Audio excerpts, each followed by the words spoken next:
All right, it's June 22nd, and you're listening to Headliners, a weekly entertainment news podcast from Six Pack Cinema.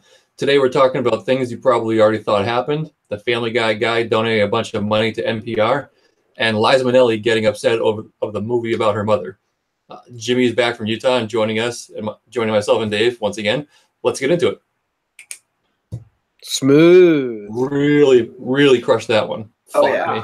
That was better than last week's. Yeah. No, I mean, I'm getting better at reading. One day I'll get there.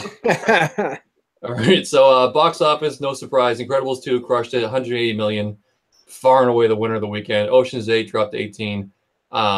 Tag came in at third spot. Solo dropped to fourth, which still surprisingly beat out Deadpool, but, you know, that's it. And RIP to Avengers. They're actually out of the top 5, finally.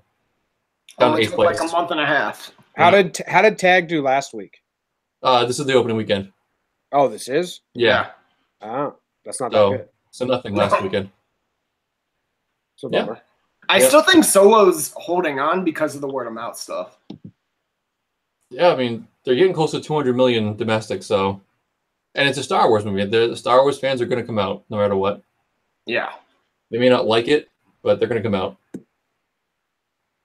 And I heard that the Lucasfilm is putting the hold on all spin-offs or whatever. Yeah, the anthology ones. There's still an active development of the Jon Favreau TV series, the Rian Johnson trilogy, and the Game of Thrones creators trilogy.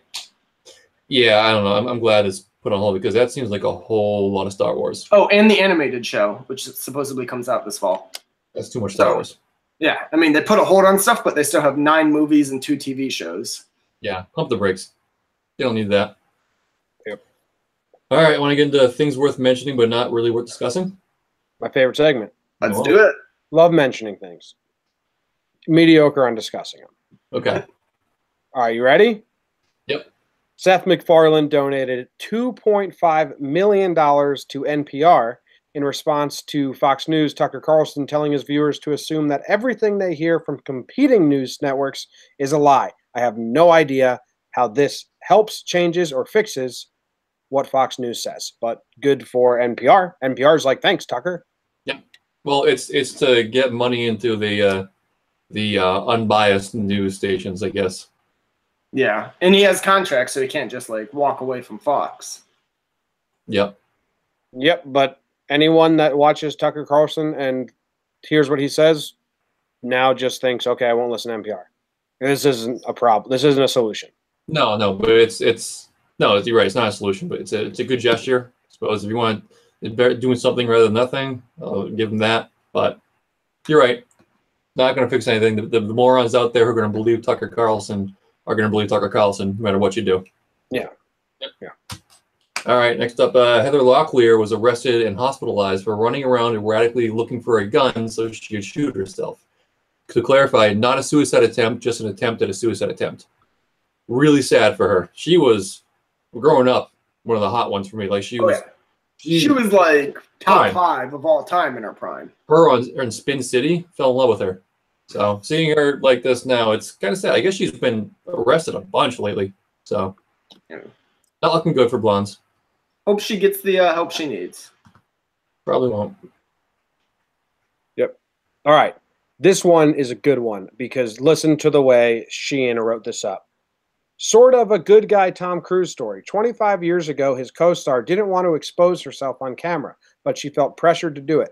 Then Tom stepped in and got that scene cut, although there was still another nude scene in the movie that she had to do anyways. What the hell kind of write-up is that, Sheehan? Didn't tell me the actress, the movie, or include a link to the pictures. It was Leah Thompson, the mom from Back to the Future, and it was in the movie All the Right Things. And the best part about this is there's the most close-up of a nipple I've ever seen in a movie ever, and it's from this scene that she did have to do. She did it. Tom Cruise said, hey, she doesn't feel comfortable going topless, so I'm going to be naked too. None of Tom Cruise's junk or butt is in the scene. So really, it's not a nice guy move. Tom Cruise just kind of creepy. Got naked with a co-star when he didn't have to. I love your analysis. I could see her appreciating that he was getting naked in front of the casting crew. I'm sure she was so happy that he got naked too while the camera was an inch away from her nipple and nowhere near his dick. I don't know. I think you're just being a Debbie Downer on this. I think it's a solid B+ effort. The story is the fact that he was like, well, I'm a hero because I saved this woman from being naked on camera. And she was still naked. Did he come? Well, when I read the thing, I didn't realize he was the one talking about it. Well, he may or may not be talking about it, but I know he feels like a hero. That's why I know I thought, or at least I thought she was the one who brought it up, because the other scene, she was the one who just didn't want to, it was less the nudity. She didn't want to do that scene, especially naked. So he put the kibosh on that. Yeah, I think people are just so hungry for a good guy story of Hollywood that they're grasping at straws. And if this is the best they can do, it's not a good look. Yeah. And I'm sorry, Jimmy, I didn't include the link to the pictures of the naked girl. Yeah, wait. I mean, it's incredibly rude to say, and they did a nude scene, guy or girl, whoever, and not include the picture to the nude scene.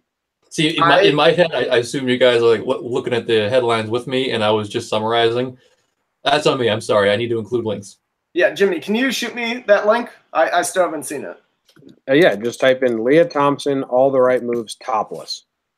And then Google Images came up for me. It's just the most. I'm gonna click the I'm feeling lucky. Take the first image. It is like literally just her nipple. All right. Well, I'm excited to check this out after. But the next thing's worth mentioning, but not worth discussing. The Jerry Springer Show officially ended production this week, a decade probably after everyone assumed this happened.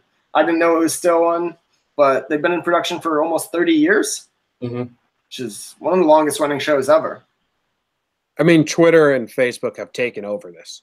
Yeah. You used to have to watch Jerry Springer to get the lowlives and crazies, and now people just openly put their lives out there for everyone else. And you could be like, did you see blah blah's Facebook? They're having troubles, and there's another one. So social media ruined this. Yeah, internet ruined him. But we got some world-class gifts out of it. Oh, yeah. Oh, yeah. That one guy who finds out he's not the father and does the crab walk. Yeah. Yeah. I just love the Ku Klux Klan brawl with the audience. Like, that was... I don't think I've seen that one. Yeah, it's amazing. It's in the link that I sent you guys. It's... Okay. Like I said, world-class. Nice. I'm excited to check that out then. But in the latest case of why the hell hasn't this happened already, Bill Cosby's wife has taken the first steps towards divorce. Actually, do you guys think this is a dumb move? Because when he dies, if they're divorced, she doesn't get as much, right? Yeah, it's got to be a money play. I don't know how it shakes out, but this has to be in her whatever her best interest is to get the most money out of his. If she inherits it when he dies as a married wife, does she get more than if she divorces him and takes half? Was my thinking. Excellent point. Can you divorce someone under terms of becoming a monster and then take everything? I doubt it. I don't think so. I think she'll get like a ton of money in alimony, but then when he dies, she doesn't get that anymore. Well, no, you can. They've been married for a long, long time. Asses don't have to be split down the middle. They don't. She can win. Well, but you can just wait it out. He's in jail, so what's being married even mean? Yeah, he's blind, deaf, and in jail. He's not surviving long. I gotta believe being married to this guy and for history knowing like, well, yeah, this woman was married to him till the day she died because. It's not like she didn't know for 4 decades. She'd known about it for 4 decades. So what's his net worth? Maybe he's not worth as much as we think. That can't be true. Yeah, I know. Still Bill Cosby. $400 million. Oh yeah, no, you stay married to him for that $400 million. I don't know. You split $200 million and then your dignity, shreds of her dignity. I think that she doesn't have her dignity though. Like, yeah, I think shreds. I don't know. At this point, you fuck your dignity, get the extra $200 million. Yeah, that's true. Yeah, I don't know. I just think I was just stunned the fact that she hadn't already divorced him. So. All right, so last up on our little headliners here, Sophie Turner, star of Game of Thrones, which is in the process of concluding its final season. She got a Thrones tattoo on her right in the inside elbow, and it seems to be a major spoiler for the final season. Did you guys watch Thrones? Yes. Yeah, I love it. I've read the books, and this isn't a spoiler. Like, this is a quote from Ned Stark in the first season. Okay. but could be a little spoilerish. Yeah. I mean, I see how it could be a spoiler, but I think it was. But do you know what it says?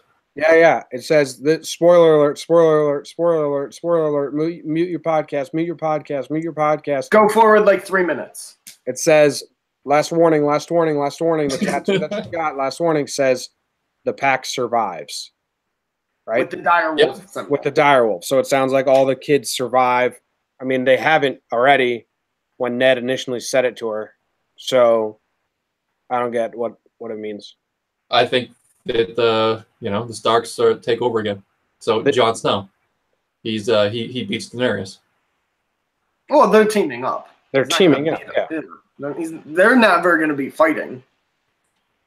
Yeah. I don't know. You don't know. Man, yeah, they're cousin lovers or brother sister cousin lovers. No, they're nephew aunt.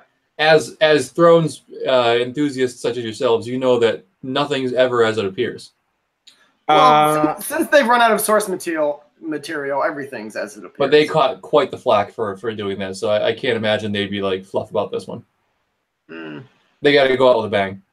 I doubt it. I think it's just going to be a happy ending.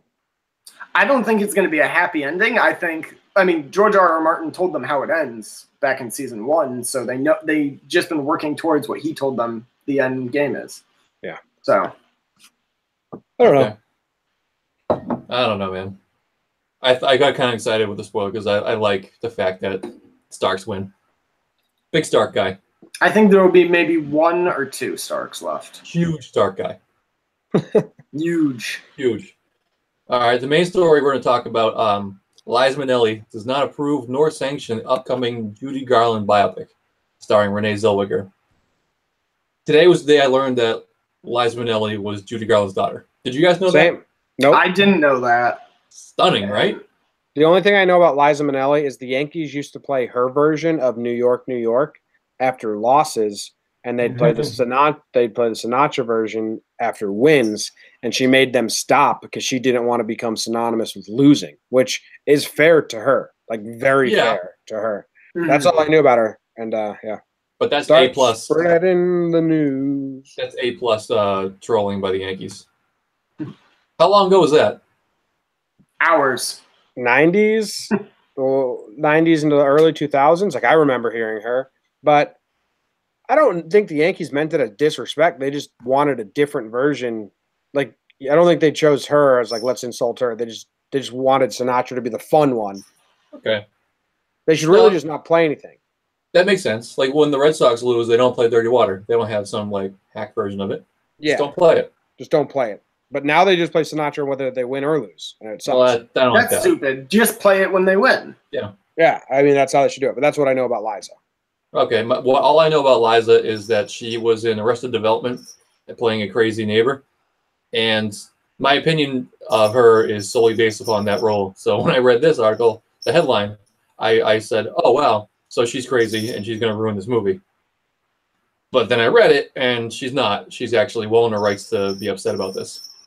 No, I don't know if she still does, but when she was young, wasn't she didn't she have a beautiful singing voice? I haven't heard her sing. Liza? Who are we talking about now? Yeah. No. She's a very talented person, yes. Okay. But I'm saying, I don't know. My opinion of her was that she was crazy because of this one role I know I associated with. Okay. All right. She's saying that no one has ever talked to her about her mother. Renee Zellweger did not bond with her over talking about her mother. They have never met nor spoken to Renee Zellweger. I don't know how these stories get started, but I do not approve nor sanction the upcoming film about Judy Garland in any way. Any reports to the contrary are 100% fiction. Now, my suspicion is because I scrolled down to the article, and it says, the film will feature some of Judy Garland's best-known songs as it celebrates the voice, the capacity for love, and the sheer pizzazz of one of the world's greatest entertainers. Now, she really is super talented, and she's one of the best actresses of all time. But if you're doing a biopic, you damn well better include the MGM abuse of this poor girl and essentially forced her into drinking herself to death at a really young age, 47 years old. Jeez, that's young. If you do a biopic of Judy Garland, it has to be dark. Yeah. It does. That's all anyone knows about her. Mhm. What the hell is Renee Zellweger still doing getting roles? Like, it was a bad movie, right? She hasn't gotten a role worthwhile in a decade. Besides maybe yeah, not after she trashed all the Seth Rogen ones. She trashed Seth Rogen? Yeah, because they were in some movies together. Right? Am I thinking of a different actress? Yes. You're thinking of the Mormon, really tall, pretty girl from Knocked Up. Yes. That's what I was thinking of. No. Fuck. Renee Zellweger is still acting? Yeah. She looks different now. I think she went through some surgery a couple years ago. She looks completely different. The last movie that I liked her in was Appaloosa, the Western, with Viggo Mortensen and who else is in it? Jeremy Irons. Sure. And Ed Harris. Viggo Mortensen, Ed Harris. That's a good cast besides her. I've never seen it. She was okay in it.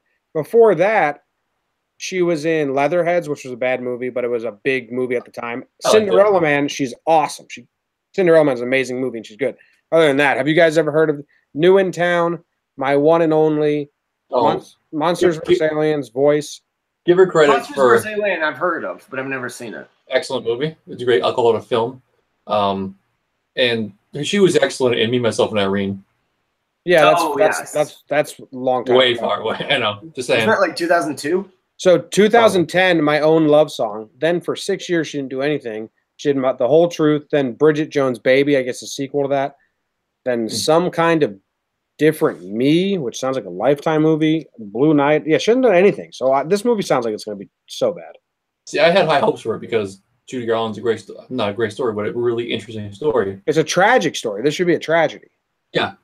Just the fact that MGM basically bought her when she was 13 years old, threw her into a long-term contract, and the producers and everything would just like bully her and say she was unattractive. She was beautiful. Oh. Say she was unattractive and would basically her diet was like one meal and cigarettes and alcohol. That was her diet. You gotta keep trim and pale. I mean, it's a horrible diet for your health, but she was attractive. Very attractive, but so the diet works. They were taunting her, like they were like getting in her psyche, like to doubt herself. It's fucked up. Oh, yeah. Wasn't she married a bunch too? Yes, she was married 5 times over the course of 28 years. So she was first married in 1941 when she was 19, and her last marriage she was married in 1969, the same year she died. So through 28 years of marriage with 5 guys, only 2 of those years in between all those marriages where she was single. It was crazy. Like there was like, married through 41 to 44, married from 45 to 50. It was. Yeah, she was just fucked over by MGM, and like I feel like after that happened, she just had psychological problems. I'm sure. She was released from her contract after 15 years, which wasn't even the full term, and she had already done over 30 movies for MGM. So that's averaging two a year, which is a lot. Yeah. I guess back then I've never seen anything. I guess back then, like movie production wasn't what like it was today. Like you could bang out a movie, go on a sound stage and just do it. Yeah. Still, that's a lot. That's still a lot. And she was released early from contract, but 15 years is being released early. That's crazy. I'm sure that set the precedent for a lot of contract limitation laws. I don't know, man. If it did, it didn't happen until much later on. No, I'm saying like her getting out and like her story. Maybe. Yeah, probably. So yeah, this movie looks like it's gonna be whitewashing the whole story. Yeah. Well, fuck this movie. Yep. Disappointment. I just ran up and down her IMDb. I've only seen Wizard of Oz. Yeah, well, I mean, it was a different time. She was in the 40s. Yeah. But I thought maybe some. I've seen some old classics. Yeah, but it's one of those things. Like, there was so many movies back then that weren't really marketed. What were a couple of her other big ones? Oh, A Star Is Born. She won the Academy Award for that. Yeah, and the Babe something. Babe Pig in the City? Yeah, something like that. No, that's not. That's a movie from like 1990 something. It's a pig movie. Babes on Broadway. I've heard of that before. Oh yeah, I've heard of that. I mean, you've heard her sing though, right? Babes in Arms. Yeah, I've heard her sing. Wonderful voice. Yep. Yeah. Oh, and so she died June 22nd, 1969. 49 years ago to the day. Today. So, R.I.P. in peace. Mm-hmm. All right. Well, let's move on from sad news and want to talk about trailers. Dave, you brought up Creed 2.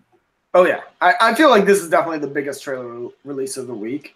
I think it looks fantastic. For those of you at home, it's Michael B. Jordan, and it's going through the Rocky movie plots. The plots aren't really ever that amazing, but Rocky 1 was. Rocky 1 is a real movie.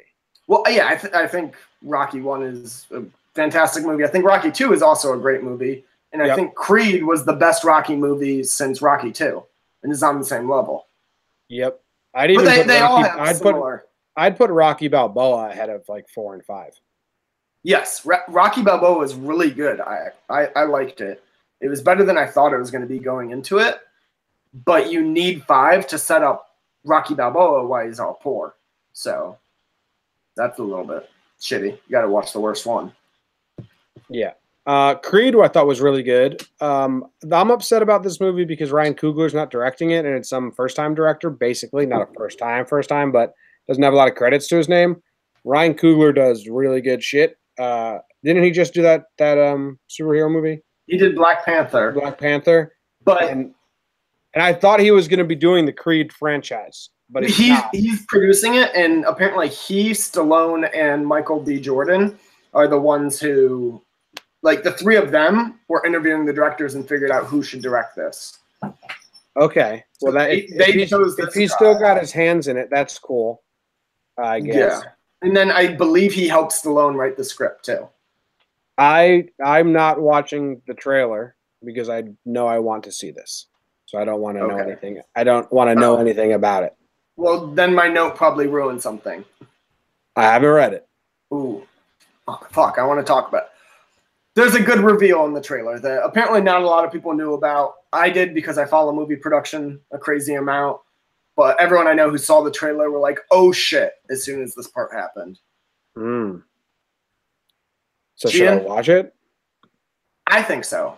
This is a very good without telling the whole story trailer. You guys want to hear a fun fact? You've never seen any Rocky movie? Not a one. Oh my God, Sheehan, why are you the way you are? You should watch Rocky 1. I don't think you need to watch any others. But Rocky 1 won Best Picture, or was up for Best Picture, and it's a cool story. I think it won Best Screenplay. Sylvester Stallone wrote it, and he sold his dog to make it. And the first thing he did when he got it sold was buy his dog back. That's a cute story. And he would only make it if they let him be the actor. And they said, no, absolutely not. You will not be the lead role, because they probably heard him talk. You're not making it. So he took way less money than he could have. Oh yeah, he turned down, I think, 8 or 9 other offers because they were offering him a shit ton of money, but they wouldn't let him be in it. Yeah.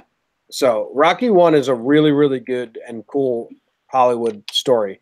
Then Rocky 2 is good.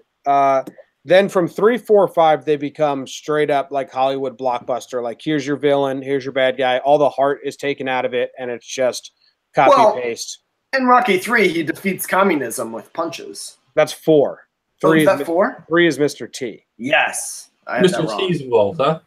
But it was the first time you ever saw Mr. T. My dad said it was he was actually scary. Oh, yeah.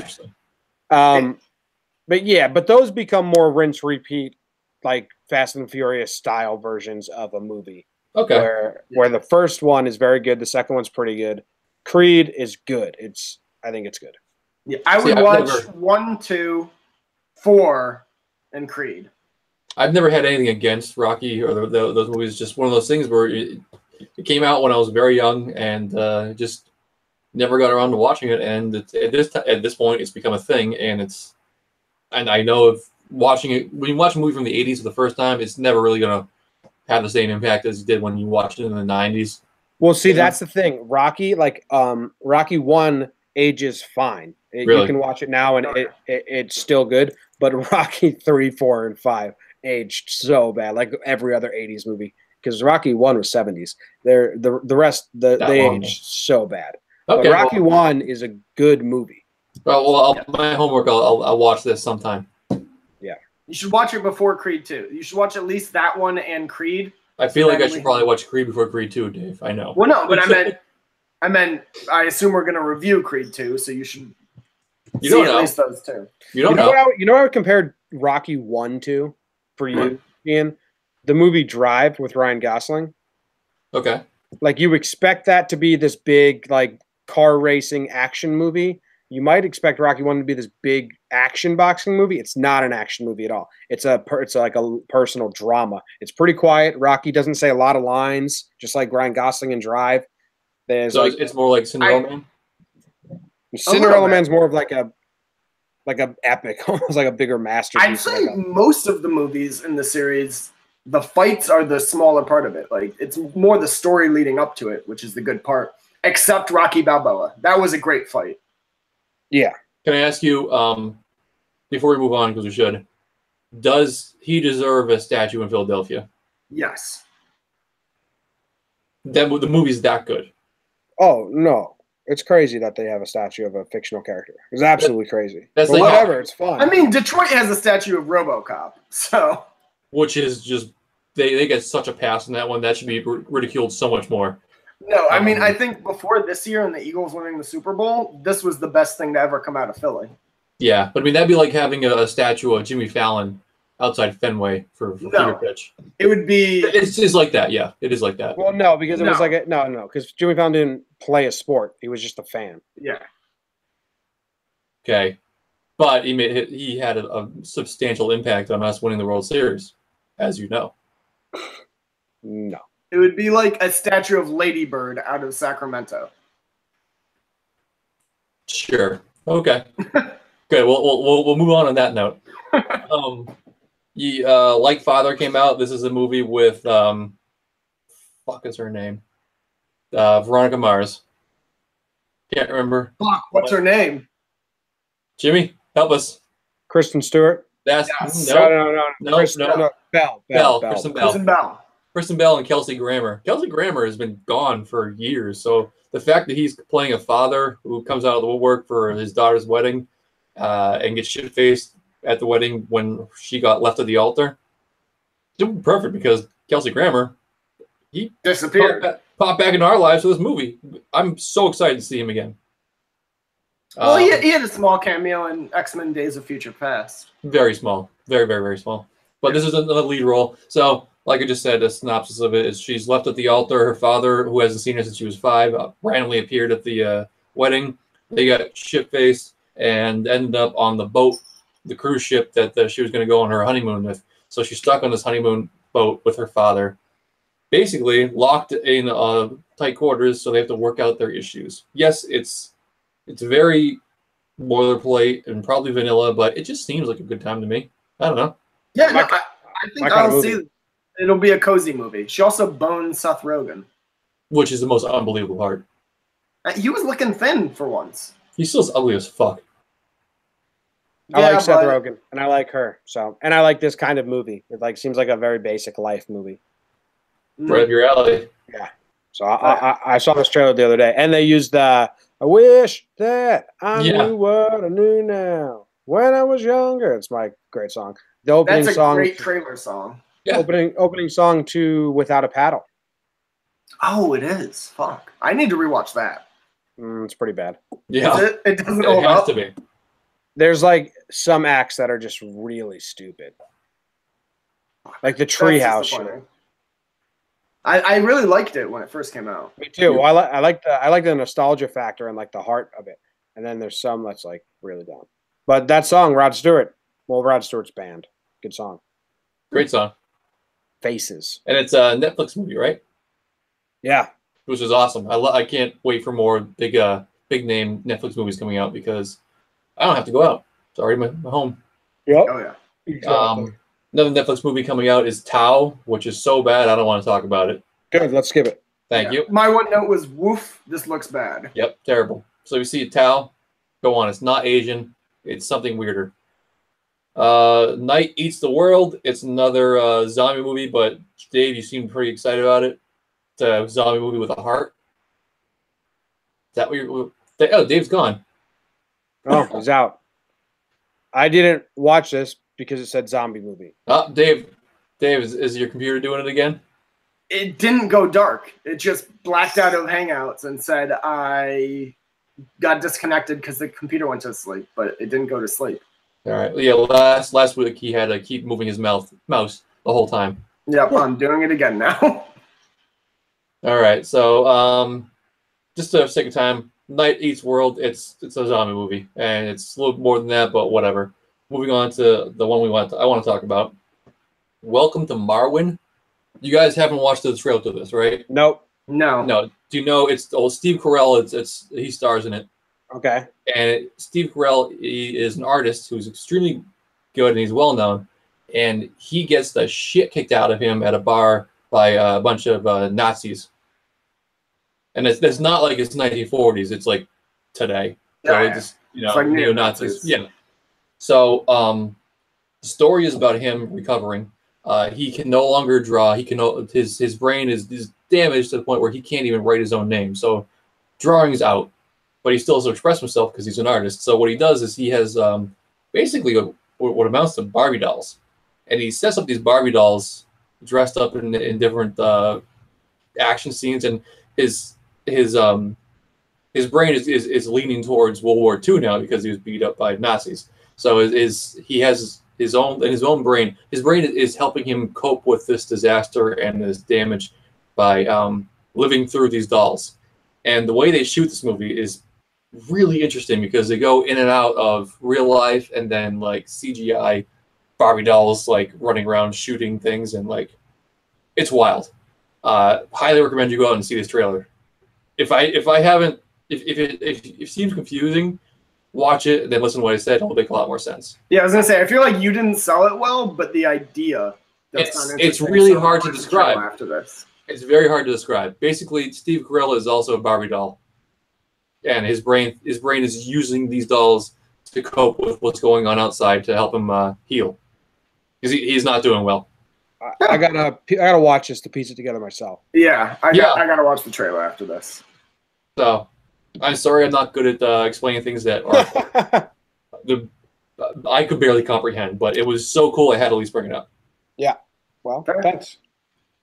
Sorry I failed you guys. So moving on to movie releases this week. There are two coming out. Only one major, which is Jurassic World: Fallen Kingdom. I can't wait for it because I'm a sucker for Jurassic.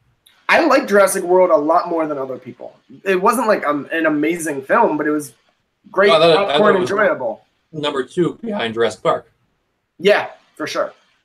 Jimmy, do you like these movies, or is this up there with like superheroes? Never seen any of them. What? No, really? You should watch the first Jurassic Park. You don't. I may have seen the first Jurassic Park, but not A to Z. Okay. Not. You've seen pieces. Not beginning to end. If Sheen's gonna watch Rocky, you should watch this, and we'll find another old classic movie I haven't seen. We'll do an episode where we all give our thoughts on these classic movies we haven't seen. Sounds good. Yeah, it's actually not a bad idea. Spoiler alert: it's good. Yeah, it is. All right, the other movie coming out. Spielberg in his prime. Yeah, other movie coming out this week, which I really wish was nationwide, but it's not. Is The Catcher Was a Spy, which is Paul Rudd playing the true story of a Major League Baseball player tapped to become a spy for World War II because he speaks 5 different languages. And he's very athletic and he's an intelligent person. This movie is like someone took everything I enjoy and put it to paper. Yeah, I think I'm going to go see it this weekend. I'm Paul. History, World War II, spy dramas, and baseball. And Paul Rudd. Paul Rudd's great. It's a shame that's a Red Sox player, though. I don't care. I will. I'm just saying, if it was a Yankee player, it'd been like, "Whoa, this." Yeah, it would have been right up my alley, but it doesn't ruin it for me. It shouldn't. But yeah, I'm very excited about it. Yep. How's it doing in reviews? Does it have good reviews? I haven't really looked at it, to be honest. I watched the trailer, and that's all really matters to me because I'm going to see it. Yeah. I try to avoid the reviews when I know I'm really going to anticipate watching it. I wish I avoided the reviews just now. Fuck you. I'm still going to see it. I'm still going to be excited. I mean, yeah, I think I'm going to see it Saturday here. All right, guys. Well, on that, we're going to wrap this up. We're going up. Oh, real quick, want to shout out Dan out in Cleveland, I think he said. United States Coast Guard. He listens to us every day on his way to work, and he really enjoys it. So thanks, Dan. Oh shit! Appreciate Shout out that. Dan. So this is coming out on June 22nd. Check it out Monday. We're going to review The Incredibles, and next weekend we're going to review Jurassic World: Fallen Kingdom. Without Jimmy because he's stuck on an island and he can't watch a movie. I'm in timeout for a little. Yep. It's okay. We still get you at least once a week. Yes. Yeah. All right. Well, thanks, guys. We'll see you next week. Yeah. Take care.